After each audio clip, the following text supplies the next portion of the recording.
by Vega Squadron. I don't know if that will amount to anything. Doesn't look likely. Rain, how many will he get? Just the one. Decent damage though on the second, so we'll see if his teammates can capitalize. Hutji though, able to execute Nico. That's always going to be a happy situation for Vega, but it is equalized as the pistols start to disperse on the bomb site, and the bomb is now down in the open here. So it's starting to look really good for FaZe. Down to Kashanda, down to Hutji. Things slow down even further now as they start to try to take more aim battles, but it is the FaZe clan that are looking really good here. But Kashanda, very surprising frag onto Olofmeister now in a 1v1 against Guardian. Just trying to hit these shots, very difficult. It's very hard to predict which ways the headshots will fall in a pistol round, but the implications are massive, and Guardian is good for it. To try to counter this, you want to not offer yourself up onto these long-range angles. You want to force the deagles close, which kind of sounds a bit weird to how you would usually play against pistols, but you can see Nico finds a good opportunity there with an unusual angle, and Rain also playing close with the MP9, and that's sort of perfect. Makes it very hard, or much harder for the deagles to really get going, and so far, FaZe have demonstrated discipline and a great understanding as to how to efficiently play around such as this. So that's really good to see if you're a FaZe fan to begin with. And also the other thing too is that, let's not forget, FaZe have a new respect for Vega after what they were previously able to accomplish against FaZe on Overpass.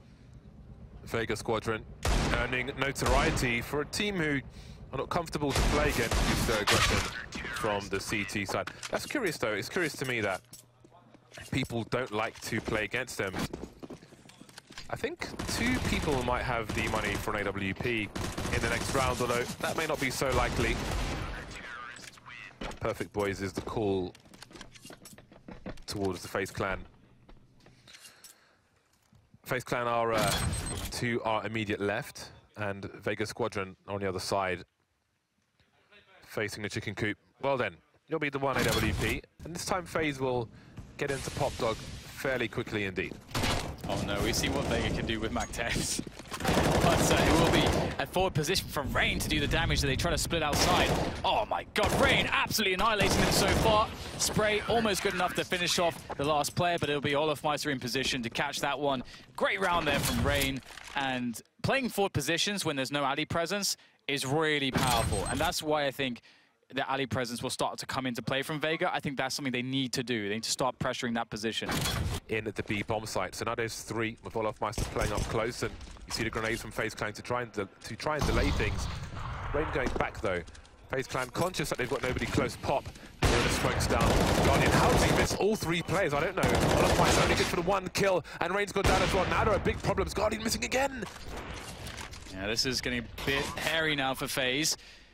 But can they save it? 2 walks on the retake. Carrigan's in there with his, and Guardian does connect the shot though, but he doesn't get the fatal blow. The CZ will be good for that, however, as Mir is now left alone, but with the CZ, maybe he can do some additional damage. Guardian remedying his previous misses. Will they have any success? Only time will tell. Guardian with a quick one. And he'll quickly rotate over towards the B bomb site. We might see Vega Squadron. They might be egged on to go fast, especially with Guardian spotted towards A. But he lies in wait. Olofmeister with a dirty angle and an easy kill. Been pretty good actually, I would say, FaZe in dealing with these pistol rounds. It's not the easiest thing in the world to, well, it's simple enough to win those rounds, but the is in surviving with a lot of players, and they've been generally quite good at that. Although, as I say that, Olofmeister will be lost, but he'll get the information for his team at the same time as to where the bomb is, and of course where everybody is standing. So that's always going to be helpful. Rain knows that Mir is lurking. With a wide peak, he does get eliminated though. At the moment, Guardian and Olofmeister playing close. A bait position perhaps. Guardian flags off the angle, but Olofmeister is there. Spraying Kashanda. Now Olofmeister becomes a bait for Guardian, who delivers a second kill. Marvelous play between the 2 players there. Well, not sure exactly what Vega were planning to go for there. It looked like just a fast B round, but that's been completely denied. Plan B, go to A, through Bomb Dog altogether. Doesn't work out very well either. Rain with decent control of the spray to take down 2, leaving Mir alone again. In a hopeless scenario, just desperate to even just get a lick of damage in there, but it looks like it might not be too possible. Does get one, but the flashbang's good and the trade's out.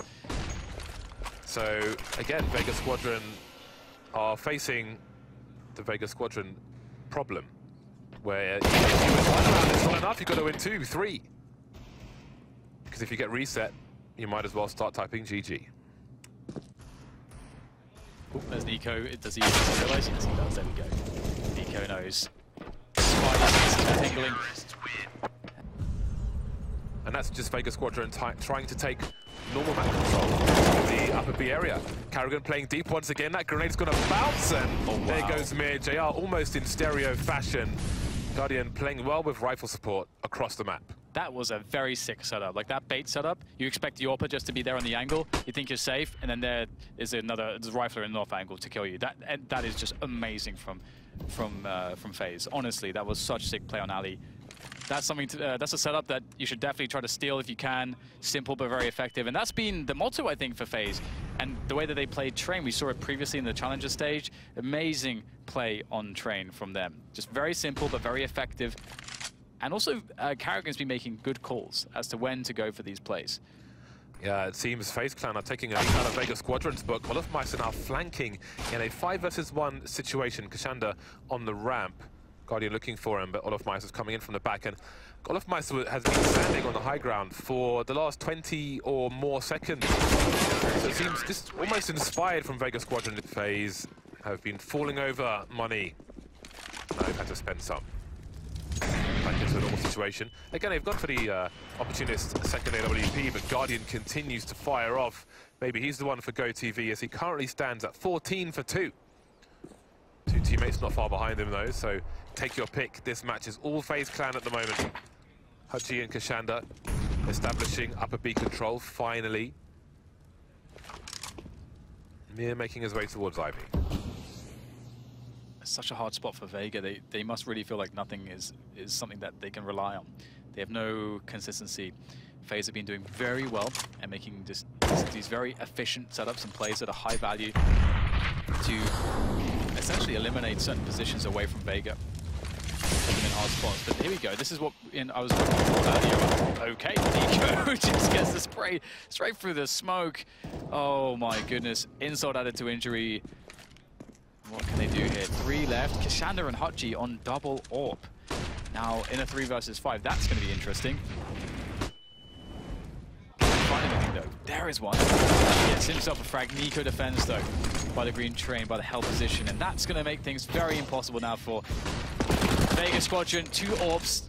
It's just so difficult to get positioning. And right now, what are they fighting for? All they can really get is damage, but we know that FaZe's economy is really impressive at the moment, and that it's barely been scratched. 3 decoy grenades in the A smokes area, and now here are the smokes. Well, FaZe have not bought it. Maybe it's slightly annoyed them, even. And we're about to see what that actually results in as they start to lay into them. Nico with the first frag. Trying to make something happen here amongst all the counter grenades. Actually, there we go. It's a bit of a fake, but Nico and Olofmeister still fragging out here, and the bomb is going to be planted on B. But again, the round is very unlikely to be won here. There's nothing to work with. There's no numbers, there's no guns, no utility. And the bomb plant will be a triviality. Eyes up, but not by choice, by force. Looking for a fast play towards A. The conga line is en route. Olofmeister's got the music on. So does the Guardian. Playing a tune for his opponents. He'll have 2 kills. Guardian missing the shot there. He knows he wasn't going to make it. Doesn't take the shot. Smart stuff from him. That shows experience. 2 versus 4. No bomb plant just yet. But trying to do what he can, but maybe it's opportunity lost. Pulling out a grenade. Rain coming in from the back. Flashbang won't save his bacon. Neither will Hutchie. Vega Squadron can win a must-win pistol round, moving very quickly towards Pop Dog with 2 plays. Olofmeister taking 1 down, Guardian with the second one. Olof and Guardian again on the CT side and the T side. JR and Mir with much work to do. JR just can't quite make a fatal connection there. Olofmeister's finally been taken down. Nico in the Olof position. Carrigan and Nico remain. And Vega Squadron is bringing this back. Carrigan manages to reload though. He's got a P250 and he's very low on health. The span is going to work out for him. JR down to 4 HP. I thought Vega Squadron had that one, but 1 by 1, they fell off the edge of the cliff there. So, it's a rough ride for Vega. And here they go. Defending against the push. Nice start from Hutchie. Maybe that opens it up a bit here for Vega. FaZe needs to get off these elevated positions. They're exposed to everything. Olofmeister, too many targets. Carrigan creeping, he's spotting one player, maybe he spotted two, but now he's been spotted, trying to make the winning play there. Has he done enough? Guardian trying to cover his teammate, but again, he's exposed to all angles, and it's Carrigan, last man standing. He spots the player by connector, surely, and he goes up towards the high ground instead of the low. Is Mir going for a weapon, or does he have the inkling of what Carrigan's doing? Weapon collected, 19 bullets in the gun. That's enough for him. Carrigan's being very careful where Mir might be, and he lands the headshot. 4 HP remaining for Carrigan on the right foot in this round. JR on a much-needed AWP. Vega Squadron trying to play to their strength. Get off to a good start. Teammate still got grenades in his hand. Chopper needs to pull out the UMP, and he does. 3 unanswered kills for Vega Squadron so far. Nico and Guardian, what do they do in this round? Nico spotting Chopper. Okay, there's 3 very quick frags for FaZe Clan. Maybe there's no way into this for Vega Squadron after all. Oh, that's a nice flick shot, but still, there's a chance here. Hutji, I don't think Nico has any idea. Now, Guardian will realize, but the bomb has to be collected. Hutji, there's all kinds of ways he can play this. So this is really a test of his intelligence as a player. And he actually backs through the smoke here. Now, Guardian, it's very hard for Guardian to know exactly where he's gone. And what Guardian has to contest with it, the fact that he has a minute to collect the bomb. Otherwise, he'll lose by time, of course, if he can't plant it. So he has to somehow close the distance to the bomb and then go for a plant. And so Hutji, who's going for the high position, Guardian knew. Oh my goodness, 16-3,